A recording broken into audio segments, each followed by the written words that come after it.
Did you know that Tom Cruise has dangled from a plane taking off, scaled the tallest building in the world and almost drowned more than once? This is because Cruise insists on doing his own stunts. Let's look at 15 of the craziest, with the last one needing 1,000 hours of training to pull off. But first, Stunt 1, hanging on for dear life. In Mission Impossible Rogue Nation, Cruise grips a giant cargo plane while zooming down the runway. None of these shots are digital, except for the removal of wires that held Cruise onto the plane, a concession I think will allow. These shots of an actor genuinely risking his life for the sake of entertainment are both terrifying and thrilling. Excuse the pun, but understandably, this wasn't an easy stunt to get off the ground. Wade Eastwood, the stunt coordinator for the movie, met with Airbus to persuade them to let Tom Cruise use one of their planes. They were very reluctant, because in this industry, not all publicity is good publicity. Killing Tom Cruise wouldn't be great for their reputation. As the massive plane rose 5,000 feet at 184 miles per hour, according to the stunt coordinator, there were fears that all sorts of things could hit Cruise, like a pebble, a piece of camera rig, or worst of all, a bird. Then there was the danger of him freezing, even in good weather. He also had to wear special contact lenses to protect his eyes to keep them open when going at such fast speed. Not that this helped.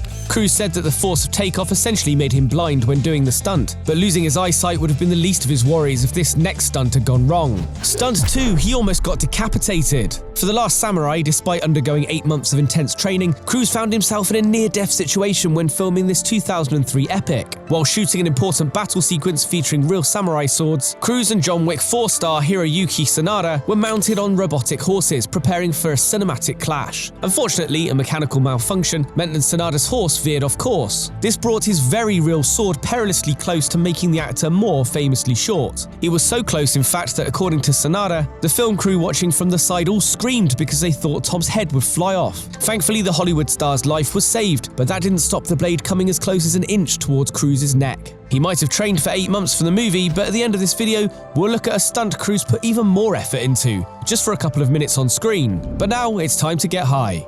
Stunt 3, climbing the tallest building on Earth. The Burj Khalifa stunt in Mission Impossible Ghost Protocol, where Ethan Hunt scales the biggest building known to man, is arguably one of the most famous bits of the franchise. Part of this is because he did it for real, but how? For the stunt, the actor needed to be equipped with a harness that was carefully fixed to strategic points in the building. This wasn't an easy task. It needed a studio to get special permits to drill on the floors and walls. To annoy the building staff even more, the Mission Impossible 4 crew broke 35 windows in the process of the stunt. Before getting his leading man vertical, director Brad Bird met with multiple professionals, including engineers, pro climbers, and stuntmen, to ensure the shoot was kept safe. He even considered using a stuntman, but obviously, Cruise wasn't going to let that happen. The training for the stunt was almost as difficult as the real thing, as it needed to be thorough and calculated. The crew built a wall of glass to simulate the building, and had Cruise climb up and down it several times to get him familiarized with the harness and the physical toll of the climb. They even made sure to heat up the wall with artificial lights to simulate the temperature of the windows of the iconic building. When on the building for real, the shoot had to be completed as efficiently as quickly as possible, so Cruise's harness didn't cut off his circulation. Because presumably, Ghost Protocol didn't refer to Cruise's ghost hanging above Dubai. To see more behind-the-scenes madness from the world's biggest movies, give us a subscribe. But now onto more ways Cruise almost died. Stunt 4, Tom was close to drowning. One of Cruise's wildest stunts ever is undoubtedly the underwater heist sequence featured in Mission Impossible Rogue Nation. This is because, you've guessed it, he held his breath for real. The set might have been a green screen tank, but it was as dangerous as it looks on screen. For the complex sequence when Hunt needs to free dive to a vault, Cruise and his co-star Ferguson trained extensively with underwater freediving expert Kirk Crack, not a made-up name. They went through an underwater training program designed for military soldiers to learn how to hold their breaths for long periods under difficult conditions. Originally, the sequence demanded 3 minutes of underwater time without coming up for air, but during his prep work for the sequence, Cruise trained to a point where he was able to hold his breath for double that. All this training allowed for longer takes and fewer cuts during filming, so it was all worth it. Now we go from the depths of the ocean to the heights of the skies, but both scenes involved a lot of diving. Stunt 5, Zero Gravity Crash. In 2017's The Mummy, Cruise got to live out a career-long dream to film a scene in zero gravity. To capture one of the most terrifying plane crash sequences ever, everyone had to film it at an altitude of 20,000 feet. Like all the stunts on this list, it was done with practical effects. So these are real bodies tumbling around in zero gravity, smashing into stuff, with the help of an astronaut and a state-of-the-art parabolic plane. Almost 4 miles above sea level, Cruise, co-star Annabelle Wallis and the crew, all watched by director and producer Alex Kurtzman, filmed a sequence that was impossible to shoot on land. Off the coast of France near Bordeaux, over 2 days and around 60 flights, pilots and astronauts of Novaspace Airbus took everyone to frightening heights. From this altitude, they climbed rapidly to a 50-degree angle to just over 25,000 feet. Once at this milestone, the plane reduced thrust and went into free fall, as did everyone's stomachs. For 22 to 23 seconds during the ballistic phase, the company felt weightless and the action could really get started. Then they'd repeat the process all over again. You wouldn't want to be the guy who forgot to put film in the camera that day. Stunt 6, an ankle-breaking building jump. For all the stunts we've seen so far, Cruise has come off relatively unscathed. But for this next stunt, he managed to injure himself to such an extent he was out of action for months. Whilst filming in London during the production of Mission Impossible Fallout, the movie's star injured himself whilst trying to leap from the edge of one building to another, snapping his ankle in the process. The studio had to halt production of the film for an estimated 9 weeks to allow Cruise to heal. This cost the studio around $80 million in total, as they had to pay the cast and crew for the 8-week hiatus. That's a bigger waste of money than the last movie we looked at. Amazingly, filming resumed 2 weeks ahead of schedule,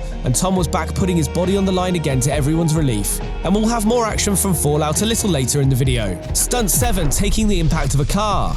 For the movie Collateral, where Cruise played a silver fox, his opposite Fox of the Jamie variety has revealed that on the set of the film he almost murdered his co-star. Playing a cab driver at the time, Fox says that during filming a stunt went wrong, resulting in an actual car crash on set. Apparently this caused everyone to come rushing to check in on Cruise, but nobody seemed too worried about his fellow actor. At that point, people hadn't realised that Cruise wasn't indestructible. And apparently they didn't years later, as the crew was still terrified when the actor decided to pull off this next stunt. Stunt 8, narrowly avoiding a rock face. Tom Cruise loves to fly. For Mission Impossible Dead Reckoning Part 1, Cruise learned how to speed fly, which director Christopher McQuarrie calls one of the most dangerous sports in the world. It might look like skydiving, but it's a lot more death-defying than that. This is because, in McQuarrie's own words, skydiving is fairly predictable. Speed flying is very unpredictable. Speed flying is more like paragliding, although the flyer is meant to stay closer to the slope to pick up more speed. This increases the chance of collision with land, which is why the sport is so dangerous. Flyers race down mountains with their feet closer to the ground, and that's exactly what Cruise needed to learn. For the action-packed scene, it took Tom years of training to prepare to pull the stunt off. In order to film Tom from the air, the crew had to develop a gimbal system that would capture him properly. The cameras would be attached to a man paragliding over Tom and would be operated by the crew in a helicopter. And if you enjoyed that airtime in Dead Reckoning, we'll look at another iconic stunt from that movie later in the video. Stunt 9, another car crash. In most of these stunts, Cruise takes the leading role, but for this one he was a passenger. But that didn't mean it was any less dangerous. The actor starred alongside Emily Blunt in the 2004 film The Edge of Tomorrow. During filming, there was a car scene that saw him in the passenger seat with Blunt behind the wheel. She was driving a stunt car with a trailer behind it with Cruise next to her. A few minutes later, the actress hit the brakes too late and almost threatened Cruise's tomorrow by wrecking the car into a tree. It's surprising that he lets anyone else drive a car after his run-ins with his co-stars. Stunt 10, Cruise's life was hanging by a thread. The opening of Mission Impossible 2, which finds Ethan Hunt dangling off rocks and nearly falling to his death, was shot in Utah, with Cruise doing a majority of the sequence himself. According to director John Woo, the cliff was 2,000 feet high, and there were no protections on the ground. The action movie veteran might have been used to this sort of thing, but even he was sweating and in a panic watching Cruise do this particular stunt. He only wore a thin safety cable, and getting the scene took 7 takes. The 5 cameras on the cliff, including a helicopter camera, a camera on a crane, and cameraman hanging from safety cables, had problems focusing their lenses, so they had to repeat the shots and give the star a proper upper body workout. Another shot he did himself that took several times to get right was the 15-foot jump from one cliff to another. Although maybe he got it wrong on purpose just to have another go. Stunt 11, he almost drowned again. During filming for Top Gun, when Cruise was lifting up Goose's body from the ocean, Cruise actually began to sink due to water building up in his parachute. He would have drowned if it was not caught early enough to get him out. Barry Tubb, who played Wolfman in the film, said, "Cruise came as close to dying as anyone on a set I've seen." Sadly, Top Gun's aerial cameraman Art Scholl wasn't so lucky. His biplane spun out of control as he filmed scenes meant to show Maverick's point of view as his jet plunged into the sea. He crashed during filming and was killed instantly. This is why Top Gun has a touching tribute to him at the end of the credits. Stunt 12, world-class flying skills needed to avoid disaster. Tom Cruise flies planes so often that the US environmental lobby nicknamed him Emissions Impossible. But he didn't have as much experience with helicopters. That was until Mission Impossible Fallout. The 6th installment in the spy series needed not only Cruise to learn how to fly a helicopter, but also to become an expert pilot in the process so that he could perform an extremely dangerous stunt on his own. Cruise spent 16 hours a day training to get to the required 2,000 hours to fly independently for this thrilling scene. He also pulled off a 360-degree corkscrew dive in it. Talk about risky business. But amazingly, this wasn't the most prep Cruise put in for a stunt. We'll look at what was later. But back to Fallout now.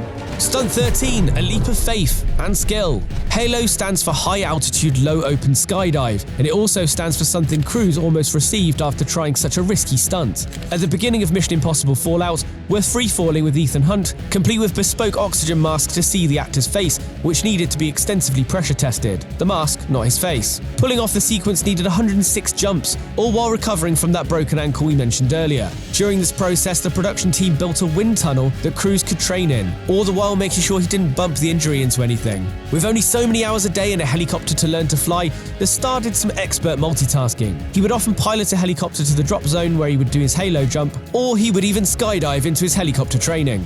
In the movie, they're jumping above Paris, but the filming schedule only allowed to shoot above Abu Dhabi at 25,000 feet. Except for that and the CGI storm, the actual jump was 100% real. Stunt 14, avoiding a water crush. Back to the original Mission Impossible now from 1996, and the stunt in question is the exploding fish tank sequence. As Tom Cruise has himself noted, there was a lot of glass and water involved in the shot, not to mention an explosion, so if the timing wasn't correct, things would have gone pretty badly. Despite talking with the stunt coordinator, Cruise admits they had a lot of trouble agreeing on when to do timings. This is particularly important when outrunning 16 tons of water, so it had to be perfect for the shots to work. It wasn't perfect enough, as Cruise walked away with a hurt ankle after filming. Seems like that's his calling card. But none of these stunts are quite as thrilling as what's been seen as the biggest in movie history. Stunt 15, riding off the edge of a cliff. Our last stunt is the one that got everyone talking from Mission Impossible Dead Reckoning Part 1. He has Cruise driving a motorcycle off a cliff in Norway. Then in mid-air, he disposes of the bike and free falls until he opens his parachute. To train for it, Cruise did 500 skydives and over 13,000 motocross jumps. And that wasn't just so Cruise could have as much fun as possible.